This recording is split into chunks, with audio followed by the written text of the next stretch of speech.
বাংলাদেশ থেকে অনার্স বা degree complete করার পর বিদেশে এসে স্কুলে জব করার স্বপ্ন যাদের মনে লালন করেন, ভিডিওটি তাদের জন্য। জবটি করার জন্য শর্ত হলো আপনার একাডেমিক ট্রান্সক্রিপ্ট সংগ্রহ করতে হবে। এর জন্য কয়েকটি ধাপে কাজটি সম্পন্ন করতে হবে। ধাপ 1, বাংলাদেশের কলেজ বা ইউনিভার্সিটি থেকে অফিসিয়াল একাডেমিক ট্রান্সক্রিপ্ট ও সার্টিফিকেট সংগ্রহ করুন। ধাপ 2, এখানে এসে স্থানীয় নিয়ম অনুযায়ী নির্ধারিত অথরিটি থেকে আপনার ট্রান্সক্রিপ্ট ইভ্যালুয়েট করে নিতে হবে, যেন এখনকার শিক্ষা ব্যবস্থার সাথে ম্যাচ করে। ধাপ 3, যখন ইভ্যালুয়েশন সার্টিফিকেট হাতে পাবেন তখন স্থানীয় স্কুলগুলোতে জবের জন্য আবেদন করার জন্য সুযোগ পাবেন।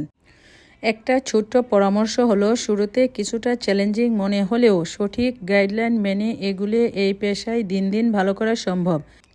যারা নিজের ক্যারিয়ার নিয়ে সিরিয়াস ও স্কুলে জব করতে চান, আপনারা এখন থেকেই ট্রান্সক্রিপ্ট গুছিয়ে প্রস্তুতি শুরু করে দিন।